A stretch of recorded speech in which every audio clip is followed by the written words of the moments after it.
Hi అండి, మన వంటింటి రుచిగా స్వాగతం. మనం ఈరోజు చేసుకుంటున్న రెసిపీ వచ్చేసి గోధుమ పిండితోన స్నాక్స్ రెసిపీ అండి. రొటీన్గా ఒకేలాగా కాకుండా ఇలా వెరైటీగా స్నాక్స్ చేసి పెట్టారంటే పిల్లలు కూడా భలే ఇష్టంగా తింటారండి. ఇంట్లో ఉండే వస్తువులతోన చాలా ఈజీగా టేస్టీగా స్నాక్స్ చేసుకోవచ్చండి. ఈ స్నాక్స్ చేసుకొని నెల నుంచి 2 నెలల వరకు స్టోర్ చేసి పెట్టుకోవచ్చండి. ఒకసారి ట్రై చేసి మీకు ఎలా కుదిరిందో నాకు కామెంట్లో తెలపండి. ఒక ప్లేట్ తీసుకొని దీంట్లోకి 2 కప్పుల గోధుమ పిండిని వేసుకుందామండి. ఇప్పుడు దీంట్లోకి 1/2 కప్పు రవ్వ, సన్న రవ్వ. ఇప్పుడు దీంట్లోకి 1/2 టీ స్పూన్ వరకు ఉప్పు అండి. ఇప్పుడు దీంట్లోకి 1 టీ స్పూను వాము అండి. ఇట్లా నంచి వేసేసుకుందాము. ఇప్పుడు 2 టీ స్పూన్ల నువ్వులు, 1 టీ స్పూన్ మిరియాలు పచ్చగా దంచి వేసుకోవాలండి. పౌడర్ కాదు, మనం దంచి వేసుకోవాలి పచ్చగా. ఇప్పుడు దీంట్లోకి 1 టీ స్పూన్ చిల్లీ ఫ్లేక్స్. ఇప్పుడు దీంట్లోకి గుప్పెడు కరివేపాకు సన్నగా తరిగి వేసుకోవాలండి. వేసుకొని మొత్తం కలిసేలా కలుపుకున్నాం. ఒకసారి మనం వేసుకున్న పదార్థాలన్నీ కలవాలి పిండిలా. మొత్తం కలిసేలా కలుపుకున్నాం కదా. ఇప్పుడు దీంట్లోకి 1/2 కప్పు నెయ్యి అండి. నెయ్యిని కాచి చల్లార్చి వేసుకుంటున్నాను. మీరు నెయ్యి స్థానంలో నూనె కూడా వేసుకోవచ్చు, మీ ఇష్టం అండి.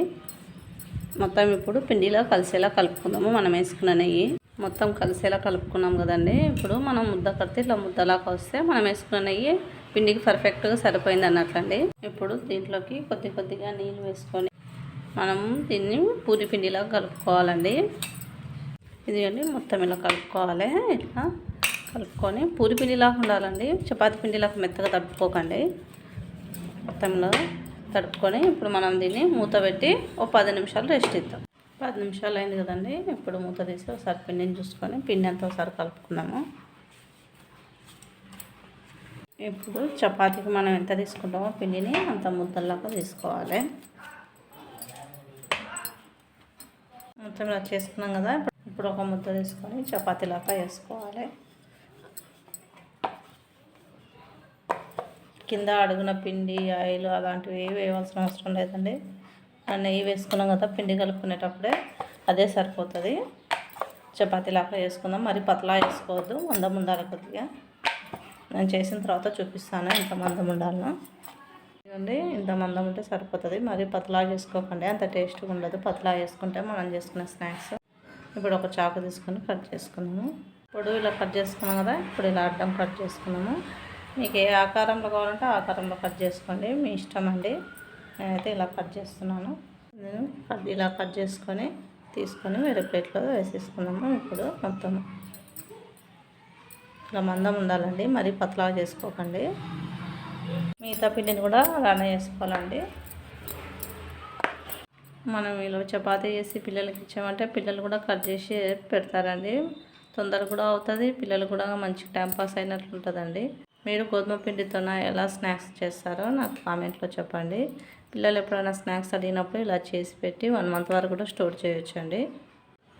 మొత్తం ఇలా చేసుకున్నాం కదండి. ఇప్పుడు వీటి నూనెలో వేపుకుందాం. స్టవ్ ఆన్ చేసి కడాయి పెట్టి ఆయిల్ పెట్టుకున్నాను. ఆయిల్ కూడా హీట్ అయింది, మరి హీట్ కావద్దండి, నార్మల్ హీట్ అయితే సరిపోతుంది. ఇప్పుడు మనం తయారు చేసుకున్న స్నాక్స్ వేసేసుకున్నాము. ముక్కలుగా వేసామని అవి అతుకుంటాయని టెన్షన్ పడకండి. కొద్దిగా నూనెలో వేగిన తర్వాత విడివిడిగా అవుతాయి. స్టవ్ని మీడియంలో పెట్టి వేసుకోండి. మొత్తం ఒకసారి ఇలా అనుకున్నాము కలుపుకోవడానికి వేసి మరోవైపు తిప్పేసుకున్నామండి. స్టవ్ను హైలో పెట్టి వేపుకుంటే వేగుతాయి కానీ ఎర్రగా అవుతాయి కానీ మంచి వేగవండి. మీడియంలో పెట్టి వేపుకుంటే మంచి వేగుతాయండి. వేగాయండి. ఇప్పుడు వీటిని వేరే ప్లేట్లో తీసేసుకున్నాము. మిగతా వాటిని కూడా వేసి వేసుకున్నామండి. మా వీడియో నచ్చినట్లయితే లైక్ చేయండి, షేర్ చేయండి, కామెంట్ చేయండి. ఇలాంటి మంచి వంటకాలు మిస్ కాకుండా ఉండాలంటే మా ఛానల్ సబ్స్క్రైబ్ చేసుకోండి. పక్కన గంట సింబల్ని క్లిక్ చేయండి. ఇదిగోండి ఎంతో టేస్టీగా ఉండే గోధుమ పిండితోనే స్నాక్స్ రెడీ అండి.